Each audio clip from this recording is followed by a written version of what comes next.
Assalamu alaikum. This is the class of software engineering section B. I'm waiting for others to join. Alright class, so let's start. I hope आवाज़ अब भी clear आ रही होगी आप सब तक. So this is section B software engineering class है. If I remember correctly तो last class से ही हम start करते हैं. Let me share my screen with you. I hope my screen is visible. And यहाँ तक आई थिंक हमने बात की थी, यहाँ तक या यहाँ तक ये एक दो स्लाइड्स थे जिनके ऊपर हम बात कर रहे थे. We were talking about user interface design. Is that right? All right. So last class से मुतालिक अगर कोई क्वेश्चन कोई क्यूरी वगैरह हो तो, क्योंकि हमने आई थिंक ये स्टार्ट ही किया था सिर्फ लेक्चर, ऐसा कोई क्वेश्चन होना नहीं चाहिए. We just discussed a few things के यूज़र इंटरफेस को किस तरह से होना चाहिए, क्या क्या प्रॉपर्टीज़ उसके अंदर होनी चाहिए. अच्छा, आपके ख्याल में और क्या प्रॉपर्टीज़ होनी चाहिए एक यूज़र इंटरफेस में? क्योंकि हम तो जो कह रहे हैं वो तो ठीक है, जिस तरह से हमने स्लाइड्स में जो लिखा हुआ है उनको देखते हुए हम एग्जांपल्स लेके ये चीज़ें समझ सकते हैं. जितनी चीज़ें हमने लास्ट क्लास में देखी उनके अलावा आपको क्या लगता है, आपके जहन में क्या है कि एक यूज़र इंटरफेस में और क्या क्वालिटीज़ होनी चाहिए उनके अलावा जो हमने डिस्कस की हैं उनके अलावा? या अगर आपको याद नहीं है कि हमने क्या क्या डिस्कस किया था तो अपनी बेशक जो आपके जहन में आ रही हैं कुछ प्रॉपर्टीज़ जो कि एक अच्छे यूज़र इंटरफेस में होनी चाहिए in order to get your user engaged. So kindly tell me कि वो कौन से प्रॉपर्टीज़ हैं जो कि आपको लगती हैं.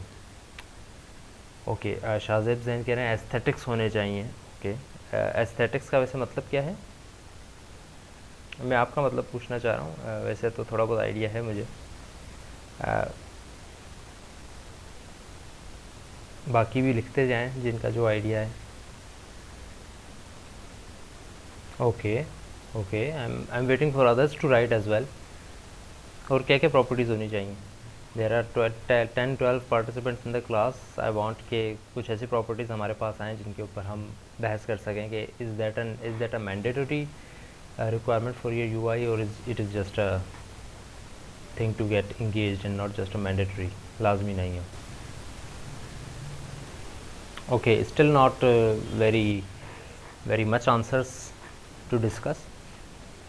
शाहजेब जैन का जिस तरह से ये कहना था कि your UI should have some aesthetics, कुछ एस्थेटिक होनी चाहिए आपकी वेबसाइट, विच मीन्स उसके अंदर कोई अपीलिंग चीज़ होनी चाहिए, कोई प्लीजिंग चीज़ होनी चाहिए, कोई ब्यूटीफुल चीज़ इस तरह की होनी चाहिए जो कि अट्रैक्ट करे यूज़र को. या तो उसकी कलरिंग कुछ इस तरह की हो या उसका पूरा जिसको हम कहते हैं थीम इस तरह की हो जो कि यूज़र को अट्रैक्ट करे, इरिटेट ना करे एटलीस्ट. कि ऐसा ना हो जिस तरह से हम काफ़ी एग्जांपल्स ली थी हमने. आई थिंक एक दो एग्जांपल्स ही ली थी लेकिन ज़्यादा फोकस हमारा कलर्स की तरफ ही था. जैसे कि फॉर एग्जांपल एक येलो बैकग्राउंड के ऊपर आपने वाइट से लिख दिया है टेक्स्ट, तो obviously that will irritate the user in order to read it. ठीक है. सिमिलरली काफ़ी जगहों पर इस तरह से होता है कि आप स्क्रॉल कर रहे होते हैं और स्क्रॉलिंग के दौरान इरिटेशन हो जाती है यूज़र को कि एक्चुअली स्क्रॉल सही नहीं हो पाता. यानी कि आपने स्क्रॉल किया है लेकिन वो एक जगह रुक नहीं रहा है. अक्सर इस तरह से होता है. फॉर एग्जांपल अगर आप एक्सेल शीट के ऊपर काम करें तो एक्सेल शीट के ऊपर अगर आप देखेंगे तो it is mandatory for an excel sheet to represent at least one row on the screen. And let suppose आपकी रो काफ़ी लंबी है, काफ़ी ऊंची है, तो आप नेक्स्ट रो पर आने के लिए आपकी स्क्रॉलिंग थोड़ी सी इरिटेट करेगी आपको कि एक्चुअली मैं नेक्स्ट पे जैसे ही आता हूँ तो वो थोड़ा सा दिखाता है कि स्टार्ट हो रही है लेकिन फिर अचानक स्विच कर जाता है सेकंड रो के ऊपर. सिमिलरली पेजेस के ऊपर भी कर सकते हैं आप, वर्ड के ऊपर भी इस तरह से हो जाता है कभी कभी. तो ऐसी चीज़ ना हो जो कि इरिटेट करे यूज़र को. हनान अहमद मलिक कह रहे हैं कि फेमिलियर होना चाहिए लेआउट जो है, सारी यूआई जो है वो फेमिलियर होनी चाहिए. सो यस, ये बात हमने डिस्कस की थी एंड यू आर राइट कि layout should be familiar to the user. The user should not have to memorise all of your layout in order to use your product. User के जहन में जो चीज़ें हैं ऑलरेडी उन्हीं को यूज़ करते हुए हम काम करेंगे. ऑब्वियसली हम ऐसा नहीं करेंगे कि यूज़र के लिए कोई ऐसी चीज़ बना दें जिससे वो बिल्कुल भी फेमिलियर नहीं है. ठीक है. It is very hard for the user to get into something that he और she is not familiar with. Similarly Hasan Salim कह रहे हैं कि it should be simple, less clicks should do more work. तो एहसान सलीम का बेसिकली कहना ये है कि चीज़ें ज़्यादा जो है वो कैटेगराइज ना की जाएं। जो सिंपल चीज़ें हैं जो कि यूज़र ने काम करने हैं वो यूज़र को रेडिली एक्सेसिबल होनी चाहिए। ये ना हो कि एक काम करने के लिए उसको 10-12 क्लिक्स करने पड़ें या 10-12 बटन्स दबाने पड़ें जब जाकर उसका वो एक काम हो। चलें, अगर फ़र्स्ट टाइम उसको इतना करना भी पड़ रहा है तो नेक्स्ट टाइम उसको इतना ना करना पड़े, जिसमें हमने बात की थी कि कस्टमाइज्ड भी आपका होना चाहिए यूआई। तो यू आर राइट, इस तरह की बहुत सी और प्रॉपर्टीज़ भी हैं जो कि डिस्कस करते हैं हम, और एक यूआई डिज़ाइन के ऊपर बेस कर रही होती हैं। अच्छा, दो मुख्तलिफ़ चीज़ें हैं, मैं दो चीज़ें बता रहा हूँ आपको, आप अगर चाहें तो उसमें और भी चेंज कर सकते हैं, because this is just my idea. Book के अंदर ये चीज़ थोड़ा और कैटेगराइज्ड होगी, बट मैं इसको ऐसे देखता हूँ कि there are basically two medias जिसको इस्तेमाल कर जिसके ऊपर आप सॉफ्टवेयर को इस्तेमाल कर रहे होते हैं। मोस्टली दो होती हैं, one is your desktop computer and one is your mobile application. ठीक है, अब आज से अगर फॉर एग्जांपल 6-7 साल पहले अगर आप चले जाएं तो फिर obviously there were desktop application and websites. Desktop applications में क्या चीज़ एक्सेसिबल होनी चाहिए और क्या उसका यूआई होना चाहिए, and the other thing was के वेबसाइट का क्या होना चाहिए। आजकल स्पेसिफिकली मेरा ये कहना है कि आप वेब और डेस्कटॉप को अलग ना करें, बल्कि डेस्कटॉप के अंदर ही वेब भी आ गई, वेबसाइट जिसको आप कह लें, लेकिन दूसरी चीज़ अब आ गई है मोबाइल एप्लीकेशंस। सो ये दो चीज़ें हैं जिनके ऊपर यूआई को डिज़ाइन करना एक बहुत बड़ा चैलेंज हो जाता है। फॉर एग्ज़ाम्पल, अगर मैं कोई एक एप्लीकेशन बना रहा हूँ and that should be available for Windows as well as mobile phones as well, यानी कि एंड्रॉयड के लिए भी होनी चाहिए, iOS के लिए भी होनी चाहिए और साथ ही साथ विंडोज़ के लिए भी होनी चाहिए। सो इन दैट सिनेरियो मुझे एक ऐसी थीम या एक ऐसी चीज़ को मुख्तस करना पड़ेगा जो कि विंडोज़ के ऊपर भी उतना ही ज़्यादा अच्छे तरीके से यूज़र को अट्रैक्ट करे और चले जितना ज़्यादा मोबाइल के अंदर चल रही है। बात समझ रहे हैं मेरी, फॉलो कर रहे हैं? There can be any application, like for example Facebook है। फेसबुक इज़ अ, या एग्जैक्टली हसन सलीम जिस तरह से कह रहे हैं कि फेसबुक है, फेसबुक इज़ अ वेबसाइट जो कि अगर आप डेस्कटॉप के ऊपर चलाएं या लैपटॉप के ऊपर, जो भी आप कह लें उसके ऊपर चलाएं, तो it should give you the same feeling, the same usage जैसा वो मोबाइल एप्लीकेशन के ऊपर दे रही है। हाँ, कुछ चीज़ें ऐसी हो सकती हैं जो कि मोबाइल एप्लीकेशन में अवेलेबल ना हो। ठीक है, बहुत सारी ऐसी चीज़ें हो सकती हैं जो कि यूज़र डेली बेसिस पे यूज़ नहीं कर रहा, यूज़र ने फॉर एग्जांपल 2-3 साल में एक दफ़ा वो काम करना है, तो बेशक वो आप मोबाइल में यानी हैंड हेल्ड डिवाइसेस में ना रखें because of some security issues, या क्योंकि वो हैंड हेल्ड डिवाइस है तो वो मोबाइल भी है ऑब्वियसली। तो इस तरह की चीज़ों को देखते हुए हो सकता है कि कुछ चीज़ों से आप गुरेज करें कि वो आपकी मोबाइल एप्लीकेशन में ना हो और डेस्कटॉप एप्लीकेशन में हो, या मे भी कुछ चीज़ें ऐसी हों जो कि डेस्कटॉप एप्लीकेशन में ना हो और मोबाइल एप्लीकेशन में हो।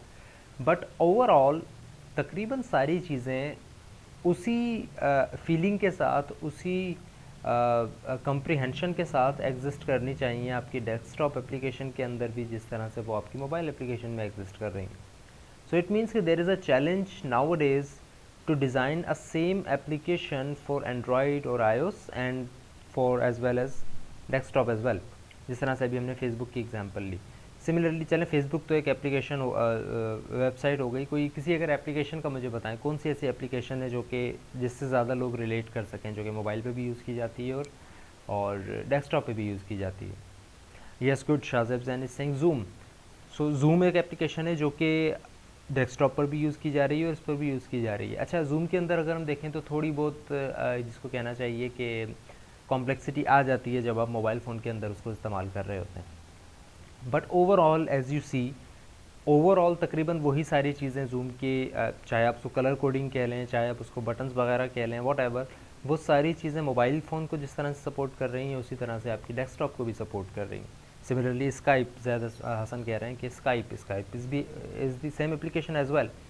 ठीक है, इसी तरह अगर मैं आता हूँ फॉर एग्ज़ाम्पल एक मुख्तलिफ़ तरह की एप्लीकेशन के ऊपर, आपसे उस पर जो है वो इनपुट चाहूँगा। फाइल एक्सप्लोरर भी एक एप्लीकेशन है। जो कि आप डेस्कटॉप पे भी यूज़ करते हैं और मोबाइल पे भी यूज़ करते हैं, उसके उसके बारे में आपके क्या कमेंट्स हैं, क्या कहते हैं उसके बारे में? इज़ दे कोई कुछ उसमें नुकसानात हैं या कुछ फ़ायदे हैं? ज़ैद इंडिविजुअल यूज़ के लिए क्या मतलब है, मैं समझा नहीं। इंडिविजुअल यूज़ के लिए है file explorer, how is that? हाँ बिल्कुल ऑफलाइन है वो, इसी वजह से मैं इन पे आना चाह रहा हूँ, क्योंकि अभी आपने जितनी भी एप्लीकेशंस बताई हैं ना इससे पहले जितने भी स्टूडेंट्स ने, वो सारी की सारी ऑनलाइन एप्लीकेशंस है। मेरा पॉइंट भी यही है कि ऐसी एप्लीकेशंस का मुझे बताएं जो कि नेटिव एप्लीकेशंस हो ना, जो कि ऑनलाइन जिनके लिए लाजमी ना हो। हाँ बेशक हर कोई अपना अपना डेटा इस्तेमाल करता है, फेसबुक में भी तो इसी तरह है। बट उसके अलावा एज ए यूआई डिज़ाइनर मैं आपसे पूछना चाह रहा हूँ कि और क्या क्या इसमें आपको क्या लगता है कि क्या फ़ायदे, क्या नुकसान, क्या चैलेंजेस हैं? कोई भी कमेंट आपका हो इन दोनों चीज़ों को अगर थोड़ा सा एनालाइज करें कि file explorer on Android phone और and on desktop application. Yes please, anyone, क्या कहते हैं, क्या कमेंट्स हैं आप लोगों के इन दोनों चीज़ों के ऊपर? ये दोनों चीज़ें, सॉरी, फाइल एक्सप्लोरर आप डेस्कटॉप पर भी चलाते हैं और मोबाइल फ़ोन पर भी चलाते हैं। Do you think there are any limitations on mobile और ऑन डेस्कटॉप? या हो सकता है कि डेस्कटॉप पे कोई चीज़ें अवेलेबल ना हो, मोबाइल पर हों? कोई लिमिटेशंस, कोई कमेंट करें इस चीज़ों के ऊपर, इनके यूआई के ऊपर एट ऑल? चलें, सो आपका जो डेस्कटॉप एप्लीकेशन के तौर पर जब आप फाइल एक्सप्लोरर को इस्तेमाल करते हैं, right, for example this is your file explorer of desktop, ठीक है। और सिमिलरली आप मोबाइल एप्लीकेशन के ऊपर भी जो है वो फाइल एक्सप्लोरर इस्तेमाल करते हैं। you will see that in mobile applications there are some limitations when you are using a file explorer, ठीक है। मैं स्पेसिफिकली एक ऑफलाइन एप्लीकेशन के ऊपर आना चाह रहा था, क्योंकि वेब एप्लीकेशन फिर चूँकि हमने कहा ना, जिस तरह से मैंने कहा कि आप सिर्फ कुछ साल पहले ही अगर चले जाएं तो फिर जो है web application was a different spectrum than native applications. So हम अगर डेस्कटॉप और मोबाइल को अलग अलग स्टडी कर रहे हैं तो इट डजेंट मीन कि हमने सिर्फ वेब को ही देखना है डेस्कटॉप के ऊपर।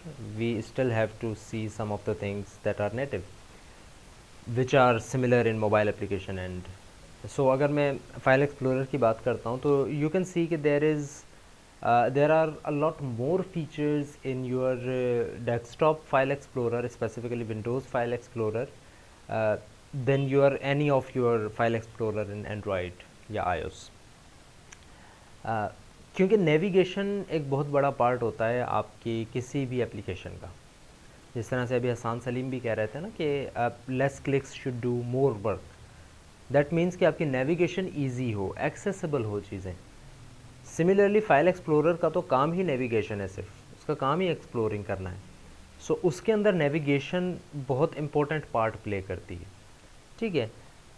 जैसे for example you can open multiple Windows of your file explorer in Windows, ठीक है। मल्टीपल विंडोज़ आप ओपन कर सकते हैं ताकि आपके सामने रहें दोनों तीनों चीज़ें कि अच्छा इस फोल्डर में ये रखा हुआ है, इस फोल्डर में ये रखा हुआ है, इस फोल्डर में ये रखा हुआ है। देन आप एक फ़ोल्डर से चीज़ रिमूव करते हैं, दूसरे फोल्डर में ले आते हैं, तो यू कैन सी कि एक्चुअली वो चीज़ वहाँ से उठ के यहाँ आ चुकी है, अब वो चीज़ वहाँ नहीं है, यहाँ पर है। बट इन मोबाइल एप्लीकेशन ये चीज़ एक्सेसिबल, इतनी नेविगेशन इतनी बेहतर तरीके से नहीं होती है। विच मीन्स कि आपने अगर एक फ़ाइल को सेलेक्ट कर लिया एंड आपने उसको कॉपी कर लिया, अब you will have to move your whole UI to that folder जहाँ पर आपको उसको पेस्ट करना है, ठीक है।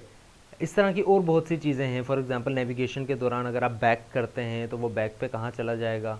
सिमिलरली अगर आप फॉरवर्ड करते हैं, फॉरवर्ड का भी एक बटन आपके पास मौजूद है विंडोज़ के फाइल एक्सप्लोरर में, जबकि वो मोबाइल के अंदर जो है वो मौजूद नहीं है ज़्यादातर में, ठीक है। सो बहुत सारी ऐसी चीज़ें होती हैं, जिस तरह से मैंने कहा कि जो कि मोबाइल फ़ोन्स में हमें लिमिट रखनी पड़ती हैं, लिमिटेड करनी पड़ती हैं in order to accommodate the user, because we know कि मोबाइल फ़ोन के अंदर कोई अगर हमारी एप्लीकेशन यूज़ कर रहा है तो मोबाइल फ़ोन के अंदर उसका वो एप्लीकेशन का रखना एक अलग मकसद है और डेस्कटॉप के ऊपर रखने का एक अलग मकसद है, ठीक है। जिस तरह से काफ़ी रिलेटिव एग्जांपल हमारे पास जूम की है। So there may be a few students जो कि सिर्फ और सिर्फ डेस्कटॉप के ऊपर ही जूम को इस्तेमाल करते हो, मोबाइल के ऊपर इस्तेमाल ना करते हो। मे बी कुछ ऐसे हो जो कि सिर्फ मोबाइल फ़ोन के ऊपर इस्तेमाल करते हो और डेस्कटॉप के ऊपर इस्तेमाल ना करते हो। क्यों? क्योंकि जो लोग मोबाइल फ़ोन के ऊपर इस्तेमाल कर रहे हैं उनको पता है कि मुझे ऐसा कोई काम नहीं करना जो कि सिर्फ डेस्कटॉप के ऊपर ही हो सकता हो, ठीक है। फॉर एग्जांपल आपने कोई रिकॉर्डिंग नहीं करनी, या आपने कोई कैमरा की सेटिंग वगैरह चेंज नहीं करनी, इस तरह की फॉर एग्जांपल अगर आपने कोई चीज़ चेक नहीं करनी है, इतनी ज़्यादा चीज़ें, तो यू विल से कि ओके मैं तो सिर्फ मोबाइल एप्लीकेशन ही इसकी यूज़ करूँगा। So as a producer of the application I should know कि अगर कोई यूज़र मोबाइल के ऊपर यानी एंड्रॉयड के ऊपर, स्मार्टफोन के ऊपर मेरी एप्लीकेशन यूज़ कर रहा है तो उसकी प्रेफरेंसेस अलग हैं, और जो डेस्कटॉप के ऊपर यूज़ कर रहा है उस बंदे की प्रेफरेंसेस अलग हैं। सो इसको मुझे देखना पड़ेगा कि कौन सी प्रेफरेंसेस, कौन सी ऐसी चीज़ें हैं जिनकी वजह से लोग मोबाइल को प्रेफर करते हैं, कौन सी ऐसी चीज़ें हैं जिनकी वजह से लोग डेस्कटॉप को प्रेफर करते हैं। फॉर एग्जांपल मोबाइल को लोग प्रेफर कब करते हैं, जब मोबिलिटी चाहिए हो, यानी कि आपको आप एक जगह पर स्टिक होके नहीं रहना चाह रहे कि अच्छा मुझे अगर कोई काम करना है तो मैं सिर्फ एक टेबल चेयर के ऊपर बैठा रहूँ एक काम करने के लिए, ये काम होता रहे। जिस तरह जूम की एग्जांपल लेते हैं, चले क्लास चलती रहे, मैं एक तो काम और भी कर लूँगा, क्लास सुनता रहूँगा। तो इसका मतलब है कि यू वांट मोबिलिटी, आप मूव करना चाह रहे हैं। So I should know as a producer of the application, as an engineer of the application, कि अगर मेरी एप्लीकेशन मोबाइल के ऊपर जाएगी तो उसके अंदर जो फीचर्स मुझे रखने हैं वो इस चीज़ को मद्देनज़र रखते हुए रखने हैं। यूआई इस तरह से डिज़ाइन करनी है ताकि बंदा मोबिलिटी के ऊपर अगर वो मूव कर रहा है तो उसके साथ वो चीज़ ना हो जो कि डेस्कटॉप के ऊपर होनी चाहिए। फॉर एग्जांपल जूम की एग्जांपल अगर हम लेते हैं तो आई शुड नो कि क्योंकि यूज़र एक स्मार्टफोन यूज़ कर रहा है and it is moving along with you, so उसके अंदर कोई ऐसी चीज़ नहीं होनी चाहिए। फॉर एग्जांपल आपका जो स्टार्ट वीडियो का बटन है वो इस तरह का इतना बड़ा नहीं होना चाहिए और उस जगह पर नहीं होना चाहिए जिस जगह पर यूज़र का यूजुअली थंब होता है। तो उसका अंगूठा जहाँ पर है उस जगह पर स्पेसिफिकली नहीं होना चाहिए। उसको अगर इस वीडियो स्टार्ट करनी है तो वो स्पेसिफिकली आए उस बटन के ऊपर जहाँ पर यूजुअली यूज़र का हाथ नहीं होता है, तब जाकर आपकी जो है वो वीडियो ओपन होगी। ठीक है, जबकि डेस्कटॉप के ऊपर मुझे इतना ज़्यादा ख्याल रखने की ज़रूरत नहीं है इन चीज़ों का। ठीक है, तो दो तीन अलग अलग चीज़ें हो जाती हैं। सिर्फ एक ही एप्लीकेशन की अगर हम बात करते हैं तो डेस्कटॉप के ऊपर और मोबाइल के ऊपर बहुत सारी चीज़ें चेंज हो जाती हैं। ये तो मैंने बात की सिर्फ उन चीज़ों की जो कि एज अ फीचर यूज़र को पसंद आनी चाहिए या उसका नुकसान नहीं होना चाहिए। बट अगर हम बात करते हैं सिंपल डिज़ाइनिंग की, सिंपल यूआई के लेआउट की बात करते हैं, हम ये नहीं देख रहे कि यूज़र को क्या पसंद है, हम सिर्फ यूआई डिज़ाइन करना चाह रहे हैं। तो आपने ये देखा होगा कि बहुत सारी ऐसी चीज़ें हैं, ऐसी वेबसाइट्स हैं, वेबसाइट्स के ऊपर बात कर लेते हैं। बहुत सारी ऐसी वेबसाइट्स हैं जो कि डेस्कटॉप के ऊपर सही चलती हैं लेकिन मोबाइल फ़ोन के ऊपर सही नहीं चलती। ठीक है, यू नो दैट बहुत सारी सॉरी बहुत सारी ऐसी एप्लीकेशंस होती हैं, वेबसाइट्स हैं जो कि डेस्कटॉप के ऊपर सही चल लेती हैं लेकिन मोबाइल फ़ोन के ऊपर वो थोड़ा सा उस तरह का लेआउट शो नहीं कर रही होती हैं जिस तरह, अच्छा चलें चल तो सही जाती हैं लेकिन लेआउट उनका सही नहीं होता। ठीक है, फॉर एग्जांपल आप एलएमएस की एग्जांपल लें, आप अगर एलएमएस डेस्कटॉप के ऊपर चलाते हैं तो ओके समझ में आता है कि एक आपके left hand side right hand side पे पेन आ रहा है सारा का सारा, जिसके अंदर आपके कोर्सेज वगैरह आ रहे हैं, लेफ्ट हैंड साइड के ऊपर आपके सारे कोर्सेज का डाटा आ रहा है, इस तरह की काफ़ी चीज़ें हैं। बट मोबाइल फ़ोन के ऊपर अगर हम देखते हैं तो it gets very hard to identify कौन सी चीज़ कहाँ पर होगी। ठीक है, क्योंकि उतनी ज़्यादा मोबाइल फ्रेंडली एप्लीकेशन नहीं बनी हुई, वेबसाइट नहीं बनी हुई आपकी एलएमएस की जितनी ज़्यादा डेस्कटॉप फ्रेंडली बनी हुई है। ठीक है, सिमिलरली आप किसी भी मीडियम लेवल ऑर्गेनाइजेशन की वेबसाइट अगर आप उठाकर देखें तो डेस्कटॉप के ऊपर वो ज़्यादा बेहतर चल रही होती है लेकिन मोबाइल फ़ोन के ऊपर ज़्यादा बेहतर उसका लेआउट नहीं होता है। बहुत ज़्यादा चीज़ें ऊपर नीचे हो जाती हैं जिसमें अंदाज़ा नहीं हो पाता है कि एक्चुअली क्या करना चाहिए और कौन सा बटन कहाँ पर होगा। ठीक है, सो चलें let's move on to our lecture. हमने ये कहा था कि there should be a few designs, a few models when you are talking about user interface design models. सबसे पहली चीज़ यूज़र मॉडल आपके पास होना चाहिए। यूज़र मॉडल मीन्स के you should have a basic model of your user. Basic model का मतलब ये है कि आपके पास एक ऐसे समझ लें कि एक डमी होनी चाहिए, एक शख्स हो जिसको आप कहेंगे now that is our model user. We will join back in 10 minutes, meeting चूँकि एंड हो जाएगी, we are continuing our lecture. So there should be one user, specific user to which you can say okay this is my model user, this is the person which I am certain कि ये बंदा मेरी application use करेगा। ठीक है, for example अगर मैं कहता हूँ कि I have an application of से एलएमएस की, हम एप्लीकेशन की बात करते हैं।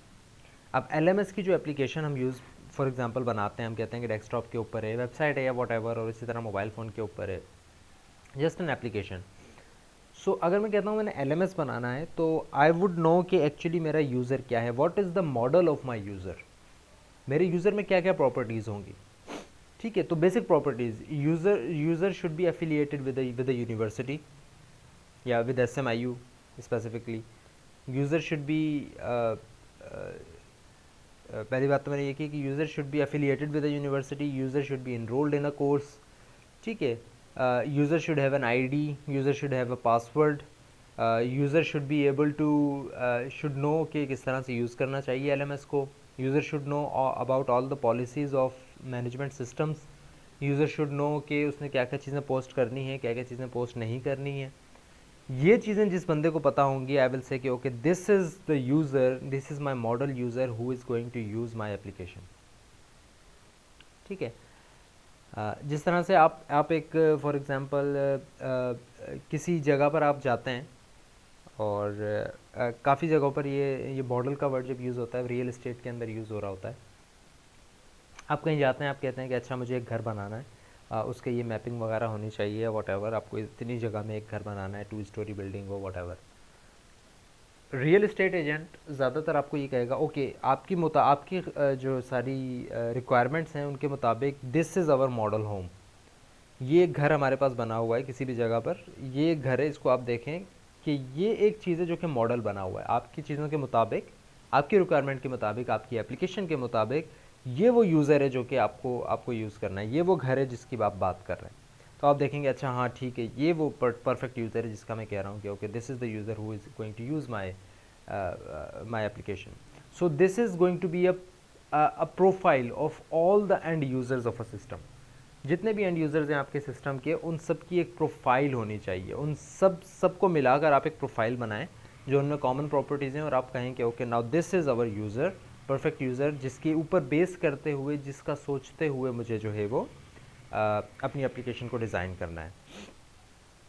यस एग्जैक्टली, जिस तरह जैद कह रहे हैं कि 3D इंटीरियर डिज़ाइन टाइप कोई चीज़ होनी चाहिए, यानी कि एक सिमुलेशन टाइप आपको दिखा दी जाए। अच्छा आप इसकी बात कर रहे हैं, ठीक है। फॉर एग्जांपल अगर मैं कोई एप्लीकेशन बना रहा हूँ, मुझे पता नहीं है कि अच्छा यूज़ कौन करेगा वो एप्लीकेशन। मैं भी आपको एक एग्जांपल देता हूँ, मैं कहता हूँ फॉर एग्जांपल मैं एक गेम बना रहा हूँ जो कि मोबाइल फ़ोन के ऊपर चलेगा, लेकिन वो जो है आप उसको एक्सेस जो है वो फॉर एग्जांपल माउस से कर रहे होंगे, और एक रियल वर्ल्ड गेम होगा, एक ओपन वर्ल्ड गेम होगा।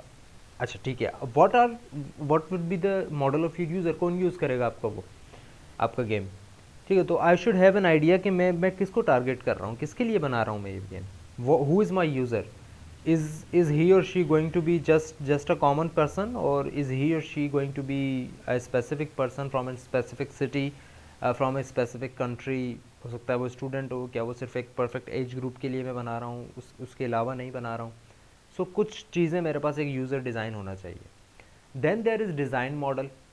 आपके पास जिस तरह से आपने एक यूज़र का मॉडल बनाया है, उसी तरह से आपके पास एक डिज़ाइन मॉडल भी होना चाहिए, एक रियलाइजेशन आपके पास होनी चाहिए कि यूज़र के मुताबिक आपका डिज़ाइन किस तरह से होगा। जिस तरह का आपका यूज़र मॉडल है, उसको देखते हुए आप किस डिज़ाइन की तरफ जाना चाह रहे हैं।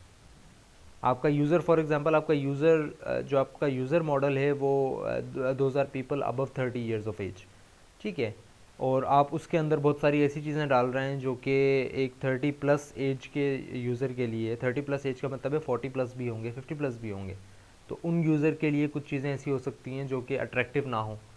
तो आपके पास अगर एक यूज़र मॉडल होगा तो उस हिसाब से फिर आप डिज़ाइन भी आप उसी हिसाब से बनाएंगे। आप ये नहीं कह सकते कि अच्छा हमारा डिज़ाइन तो बहुत ही टॉप क्लास होना चाहिए, लेकिन आपका यूज़र मॉडल ये कह रहा है कि your users are for example all of the retired people of Pakistan.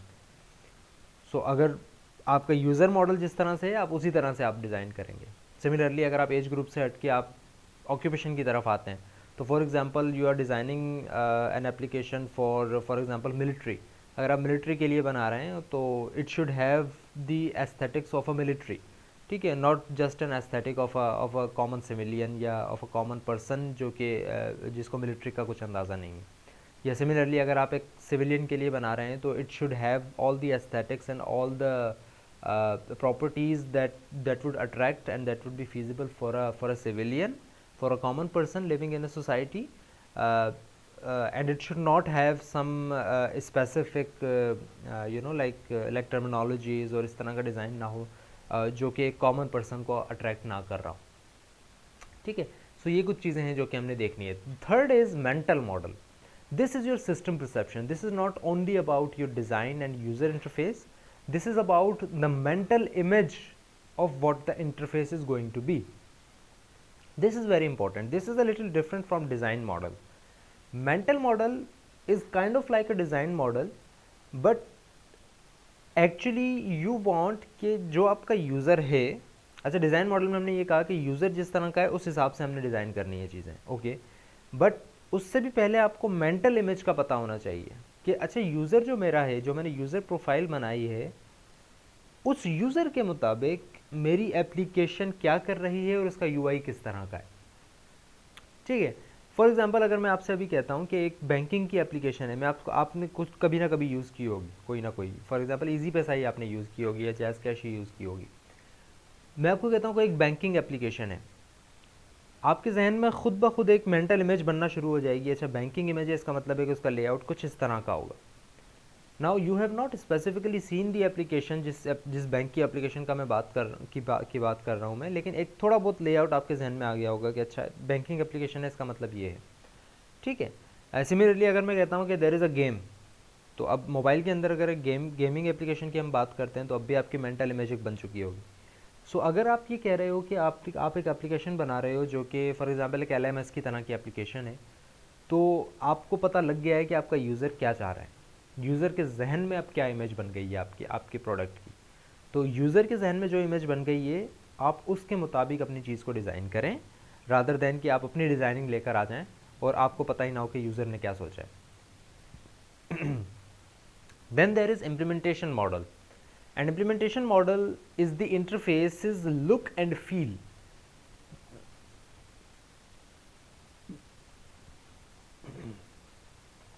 The interface look and feel coupled with supporting information that describe interface syntax and semantics. ये एक्चुअली वो डिज़ाइन है जो कि आप सिस्टम्स के साथ मिलकर काम कर रहे होंगे। आप डिज़ाइन में बहुत सारी ऐसी चीज़ें, डिज़ाइन मॉडल के अंदर बहुत सारी ऐसी चीज़ें रख सकते हो जो कि एक्चुअली आपके सिस्टम का हिस्सा ना हो। आपने कहा कि अच्छा डिज़ाइन में ये तो काफ़ी अच्छी चीज़ लग रही है कि ये बटन यहाँ पर होना चाहिए और ये होना चाहिए, लेकिन एक्चुअली मेंटल मॉडल में भी आपको अच्छी लग रही है, लेकिन actually that thing is not implementable, वो इम्प्लीमेंट नहीं की जा सकती हो फॉर एग्जांपल किसी वजह से, या तो आपकी एप्लीकेशन के बैक एंड के ऊपर वो फीचर एग्जिस्ट ना कर रहा हो, या आप वो फीचर अभी इस वर्जन में ना डालना चाह रहे हो, what ever the reason might be, but overall ऐसी चीज़ जो कि अब आपने इम्प्लीमेंट करनी है, दैट इज़ योर डिज़ाइन। ठीक है, इम्प्लीमेंटेशन मॉडल यानी कि एक्चुअली वो पूरा design, not just a rough design model जो कि ऊपर आपने किया है, not just a rough mental model कि यूज़र के हिसाब से आप सोच रहे हो, बल्कि इन दोनों का mixture, and that is an implementation model. Now you are going to implement it. Design model में ऐसी कौन सी चीज़ें जो कि वाकई में आप इम्प्लीमेंट कर सकते हो उसी तरीके से जिस तरह से आप चाह रहे हो, without compromising all the aesthetics of all the realization of your design. Similarly mental model में इस तरह की कौन सी चीज़ें जो कि आप एप्लीकेबल इम्प्लीमेंट कर सकते हो। So implementation model is the overall interfaces look and feel, the actual design of your system that is going to be implemented on the back end, जिसके ऊपर आपने requirement analysis और design analysis के ऊपर काम किया है। ठीक है, so this is your implementation model. Moving on,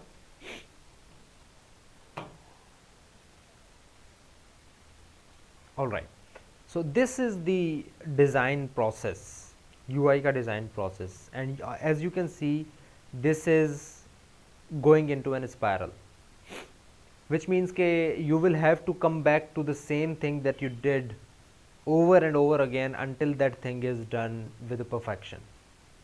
तब तक आप उस चीज़ के ऊपर बार बार आते जाएंगे।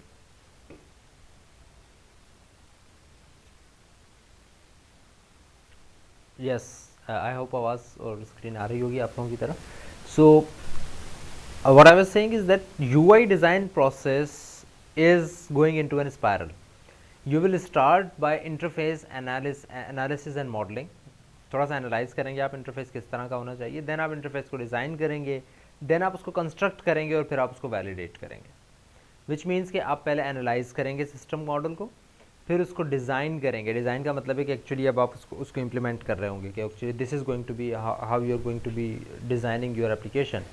Then actually you are going to construct that interface depending on all of the design principles that you discussed here. Similarly, आप जब एक दफ़ा construct कर लेंगे then you will go into the validation phase, which means that you will see okay आपने design जिस तरह से किया था उसी तरह से आपने construct भी किया, but are those both things working in a compatible way or not?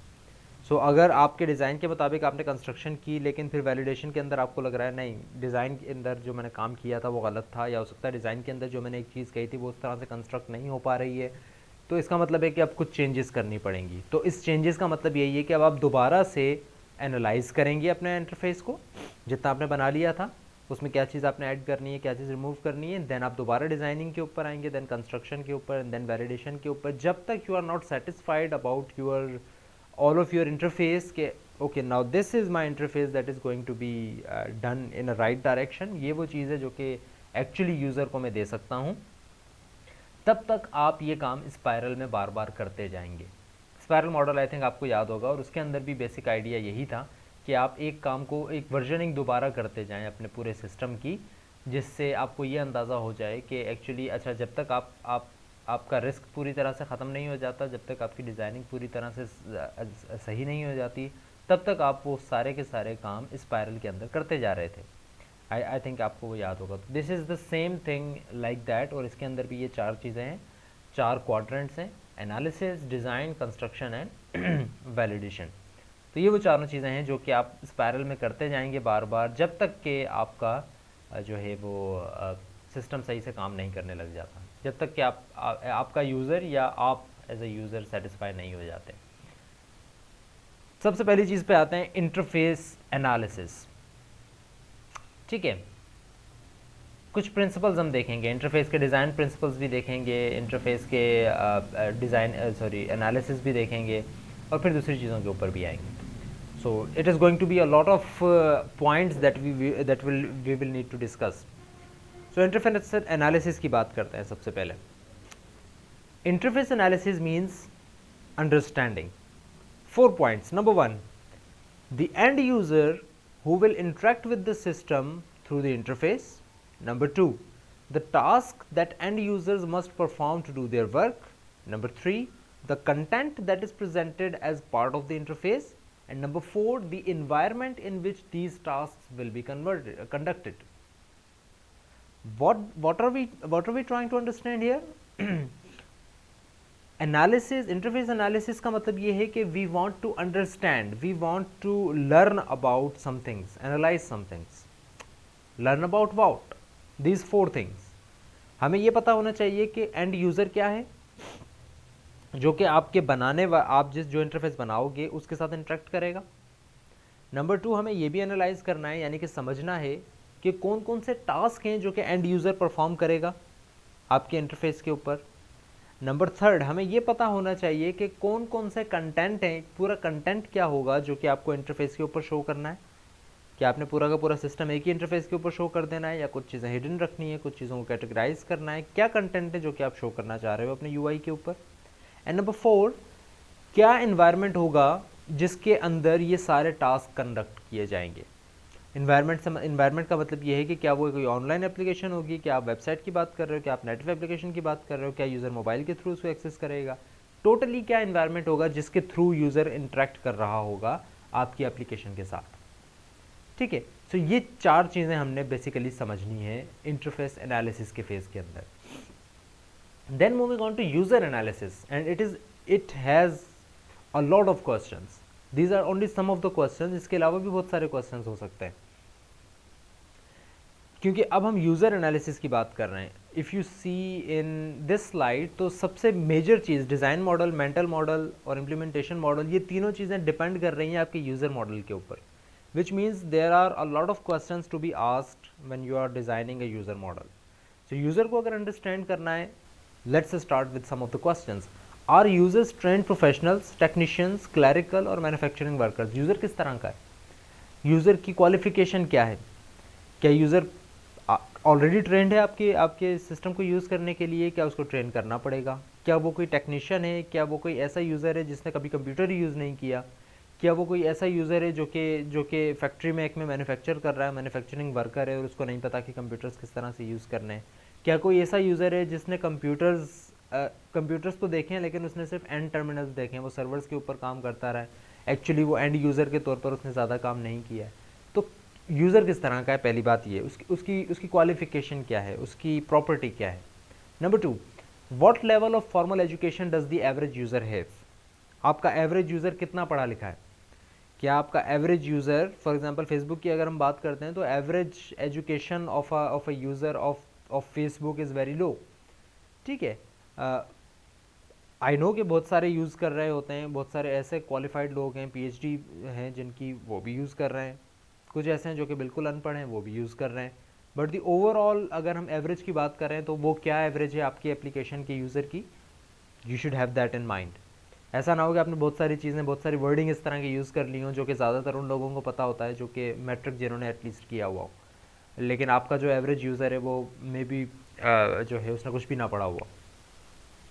Number 2 question ये हो गया, are the users capable of learning from written materials और have they expressed a desired for classroom training. क्या वो आपकी application को देखकर, पढ़कर इस्तेमाल करना सीख सकते हैं या उनको ट्रेन करने की ज़रूरत है।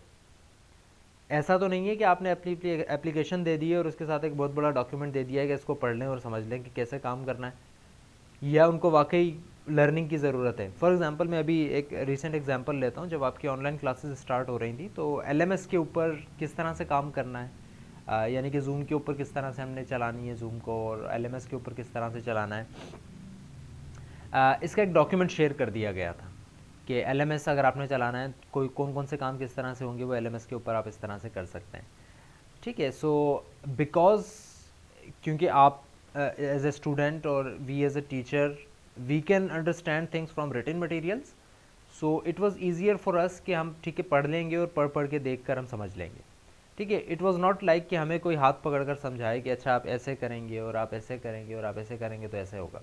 ठीक है, ऑल्दो इस तरह की ट्रेनिंग भी एक रखी गई थी, बट ज़्यादातर जो टीचर्स ने और स्टूडेंट ने सीखा है वो टेस्टिंग से ही सीखा है, यानी कि चलाया है आपने तो आपको अंदाज़ा हुआ है। तो you should have that in mind as well कि आपके यूज़र्स सीखेंगे कैसे, आपका काम कैसे करेंगे। आर यूज़र्स एक्सपर्ट टाइपिस्ट्स और कीबोर्ड फोबिक। क्या यूज़र कीबोर्ड को इस्तेमाल करना चाहते हैं या नहीं करना चाहते। कीबोर्ड फोबिक का मतलब ये है कि वो कीबोर्ड इस्तेमाल से डर रहे हैं, नहीं करना चाह रहे कीबोर्ड को इस्तेमाल। हो सकता है वो सिर्फ माउस को इस्तेमाल करना चाह रहे हैं या सिर्फ टच स्क्रीन को इस्तेमाल करना चाह रहे हैं, या वो एक्सपर्ट टाइपिस्ट हैं, वो टाइप करना चाह रहे हैं। सो किस तरह के यूज़र हैं वो भी बताएं। आपने देखा होगा बहुत सारा ऐसी बहुत इस तरह की कुछ IDEs होती हैं जिस पे आप कोडिंग कर रहे होते हैं, लेकिन वो ड्रैग एंड ड्रॉप को ज़्यादा सपोर्ट कर रही होती हैं, कि बजाय इसके कि आप कोड लिखें कि आपने बटन किस तरह से बनाना है, आप उसकी सारी की सारी चीज़ें दें, आप माउस को यूज़ करते हो आप ड्रैग करें और उसको जो है वो ड्रॉप कर दें और उसका साइज़ वगैरह छोटा बड़ा कर दें। तो that should have you should have that in mind. What is the age range of the user community? Demographic क्या है? Will the users be represented predominantly by one gender? क्या ऐसा है कि आपके ज़्यादातर यूज़र सिर्फ एक जेंडर से ताल्लुक़ रखते हों। हो सकता है कि आपके ज़्यादातर जो यूज़र्स हों वो सिर्फ मेल हों या सिर्फ फीमेल हों, उसको देखते हुए भी आप अपनी UI को डिज़ाइन कर सकते हैं या उसको थोड़ा बेहतर बना सकते हैं, because both the opposite gender may have different common attractive features. ठीक है, बहुत सारे ऐसे फीचर्स होते हैं जो कि जिस तरह से देर आर मल्टीपल स्टडीज़ के जो मेल डोमिनेंट यूज़र बेस होती है उसके अंदर कुछ चीज़ें आप जो है वो सही कर सकते हैं, कुछ चीज़ें अगर आप करेंगे तो वो फिर आपके मेल यूज़र्स को ज़्यादा अट्रैक्ट नहीं कर रही होंगी। इस तरह की कुछ चीज़ें हो सकती हैं, चाहे वो आपकी क्या कहते हैं उसको, राइट हैंड साइड लोग ज़्यादा यूज़ कर रहे होते हैं, कुछ लेफ्ट हैंड को ज़्यादा यूज़ कर रहे होते हैं। It is also based on gender sometimes as well. So how are users compensated for the work they perform. Users की मैंटेलिटी किस तरह की है, किस तरह का काम वो कर रहे हैं, उनको किस तरह से कंपनसेट किया जाता है। ऐसा तो नहीं है कि आप किसी काम के लिए उनको एप्लीकेशन दे रहे हैं, उनको पे किया जाता है फॉर एग्जांपल पर आवर, और आपकी एप्लीकेशन ही आधा घंटा ले रही है लोड होने के अंदर। ठीक है, तो आप वो ऑब्वियसली उतना काम नहीं कर सकेंगे। Do the users work normal office hours और do they work until the job is done. Is the software to be an integral part of the work users or will it be used only occasionally? कब कब use होगा, हमेशा use होता रहेगा या फिर कभी कभी यूज़ होगा? LMS की अगर हम बात कर रहे हैं तो एक सर्टन ऑफिस आवर्स हैं जिसके अंदर वो यूज़ हो रहा होता है, उसके बाद ऑब्वियसली रात को 9 बजे के बाद LMS इतना ज़्यादा यूज़ नहीं हो रहा होता जिस तरह से for a student. What is the primary spoken language among users? Primary application क्या है? What are the consequences if a user makes a mistake using the system? Is there an undo button? Is there an undo technology in your system? Are users experts in the subject matter that is addressed by the system? Do users want to know about the technology that sits behind the interface? इसके अलावा there are a million questions as well, which are very important when you want to design your user model, if you want to understand your user. And obviously if you can understand the user, then and only then you can design a good UI. Otherwise अगर आपको user की इन properties का और उनके अलावा बहुत सारी और प्रॉपर्टीज़ का नहीं पता, तो इट्स नॉट लाइक कि आप एक UI बना देंगे और वो सब यूज़र्स को अट्रैक्ट कर रही होगी. बहुत सारी एप्लीकेशन इस वजह से भी फेल हो जाती हैं. उनके फीचर्स बहुत अच्छे होते हैं लेकिन उनकी UI इतनी ज़्यादा अच्छी नहीं होती. Right. So okay, design issues, response time. Design issues में ये आ जाता है, रिस्पॉन्स टाइम आपका ज़्यादा तो नहीं ले रही. ऐसा तो नहीं है कि आपने UI इतनी अच्छी बना दी है या इतनी हैवी बना दी है कि उस पर एक बटन पे क्लिक किया जाता है तो वो जब तक एक बटन बैक एंड के ऊपर लेकर जाए आपकी रिक्वेस्ट और वहाँ से फिर जवाब लेकर आए, इसमें इतना ज़्यादा टाइम लग जाता है. हो सकता है आप UI थोड़ी हल्की बनाते तो आपका रिस्पॉन्स टाइम अच्छा हो जाता. तो डिज़ाइन इशूज़ में ये भी चीज़ आती है कि रिस्पॉन्स टाइम किस तरह से होना चाहिए. फैसिलिटीज़, हेल्प की फैसिलिटीज़ एग्जिस्ट कर रही हैं या नहीं, एरर हैंडलिंग एग्जिस्ट कर रहा है या नहीं, मेन्यू एंड कमांड लेबलिंग है या नहीं. काफ़ी जगहों पर इस तरह से होता है कि आपने सिर्फ एक इमेज बना दी है और आपने उसको लेबल नहीं किया, आप लेबल करना भूल गए. अब यूज़र को पता नहीं है कि इस पर मैं क्लिक करूँगा तो क्या होगा, तो आप जब वो उस पर माउस लेकर जाए तो लिखा हुआ आ जाए कि इससे क्या होना है. Application accessibility, internationalisation which means के लैंग्वेजेस मुख्तलिफ तरह के आप यूज़ कर सकें. कुछ नेशंस ऐसी होती हैं, कुछ लोग ऐसे होते हैं, कुछ लैंग्वेजेस ऐसी होती हैं जो कि लेफ़्ट टू राइट चलती हैं, कुछ ऐसी होती हैं जो कि राइट टू लेफ़्ट चलती हैं. तो जो लैंग्वेजेस, ये भी ज़रा जहन में हम यूज़र के होना चाहिए, इंजीनियर के होना चाहिए कि यूज़र फॉर एग्ज़ाम्पल यूज़र की basic training for example Arabic में, ठीक है, तो Arabic is usually written from right to left. ठीक है, तो राइट टू लेफ़्ट जब लिखी जाती है अरेबिक, तो जो बेसिक ट्रेनिंग जिस बंदे की अरेबिक में या इवन उर्दू में भी है, तो उनका जो बेसिक माइंडसेट होता है वो भी राइट टू लेफ़्ट ही चल रहा होता है. ठीक है, तो जब राइट टू लेफ़्ट चल रहा होता है तो बहुत सारी चीज़ें वो राइट टू लेफ़्ट ही कर रहे होते हैं और उनको जो UI पसंद आता है वो भी तभी आता है जब वो राइट टू लेफ़्ट चल रहा हो. ठीक है, यानी कि मेन्यू का बटन राइट पर हो और फिर उसी तरह 1 बाय 1 राइट पे सबसे इंपॉर्टेंट चीज़ें और फिर लेफ़्ट पर जा रही हूँ. ठीक है, बट चूँकि हम हमारी बेसिक ट्रेनिंग उर्दू के अंदर नहीं होती है, एज अ पाकिस्तानी अगर हम बात कर रहे हैं, हमारी बेसिक ट्रेनिंग भी इंग्लिश से ही स्टार्ट हो रही होती है कुछ क्लासेस छोड़ने के बाद, तो उस वजह से हमें भी लेफ़्ट टू राइट वाली चीज़ ही पसंद आ रही होती है. लेकिन अगर आप कुछ ऐसे कंट्रीज़ में चले जाएँ, जिस तरह से मैंने अरबिक की एग्जांपल ली, तो उनकी काफ़ी हद तक क्लासेस यानी कि हायर एजुकेशन के अंदर भी अरबिक में ही हो रही होती हैं, तो उनकी जो प्रीडोमिनेंट स्ट्रेटजी होती है वो राइट टू लेफ़्ट की ही होती है. तो you should know about their international level as well कि एक्चुअली वो किस तरह के यूज़र्स हैं. ना सिर्फ ये कि आपने सिर्फ अपने यूज़र के लिए, अपने नेशन के लिए बनानी है, बल्कि मे बी आप इंटरनेशनल भी जाना चाह रहे हैं. सो ये कुछ इशूज़ हैं जो कि डिज़ाइन के अंदर UI डिज़ाइनर को फेस करने पड़ते हैं. वेब ऐप की अगर हम बात करते हैं, यानी कि वेबसाइट की या वेब एप्लीकेशन की, नंबर 1 क्वेश्चन, वो यूज़र कहाँ पर है. Because in a web application the user can access your application from anywhere. Website goes anywhere. Websites are not limited to one country. Websites are globally. So number 1, where am I? The interface should provide an indication of the web app that has been accessed. Inform the user of her location in the content hierarchy. User को ये बताना है कि आप कहाँ पर हैं, यानी कि यूज़र जहाँ पर है, जिस जगह से आपकी एप्लीकेशन को एक्सेस कर रहा है, आपने भी उसी तरह की चीज़ें उसको एक्सेस करने देनी है, उसी तरह की UI उसको फराहम करनी है. What can I do now? The interface should always help the user understand his current options, what functions are available, what links are live, what content is relevant. Where have I been? Where am I going? The interface must facilitate navigation. provide a map, provide a history, provide all of the user data कि user ने क्या क्या किया और user क्या क्या करना चाह रहा है। अब कुछ डिज़ाइन प्रिंसिपल्स के ऊपर आते हैं, not just issues but principles. कौन कौन से प्रिंसिपल्स हैं जो कि हम फॉलो करना चाह रहे होते हैं एज ए UI डिज़ाइनर। बहुत सारे ऐसे प्रिंसिपल्स हैं, we will discuss in up to 3 to 4 slides all of these design principles. Similarly अगर आपको कोई क्वेश्चन वगैरह आ जाता है बीच के अंदर तो you can ask and send me those. So let's start. It's going to be a very long principles list. Number 1, anticipation. A web application should be designed so that it anticipates the user's next move. Why are we specifically discussing a web application? Because we are going into internationalization. We are going into the global application, not just a native, not just a national application or a local application. हम कोई ऐसी application नहीं बनाना चाह रहे फ़िलहाल जो कि सिर्फ लिमिटेड हो कुछ लोगों के लिए या सिर्फ एक तरह के लोगों के लिए। For example there is a website, एक वेब एप्लीकेशन है, तो फिर उसके लिए हमें कौन कौन से डिज़ाइन प्रिंसिपल्स को फॉलो करना पड़ेगा।